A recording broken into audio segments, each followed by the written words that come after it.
Hello, in front of me I have GARMIN Epix Gen 2, and I'm gonna show you how to take a screenshot on this device. First, we need to press and hold the App/Menu button to open the menu. Once you open the menu, scroll down, keep scrolling down until you find the system option. Tap on it, then scroll down, find the option called Hotkeys, and tap on it. Now, here we can basically assign the hotkey for a screenshot. So for example, we can tap on Hold Start button.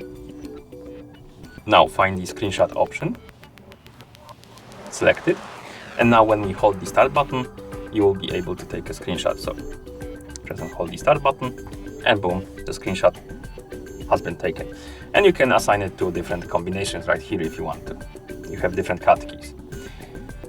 And once you're done taking your screenshots and you want to access them, what you need to do is to plug in your watch to a computer via the USB cable, and then access the files of your watch. And in the Garmin folder, there should be a folder called Screenshot, and there you can check your screenshots if you want.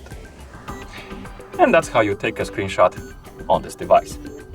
Thank you for watching.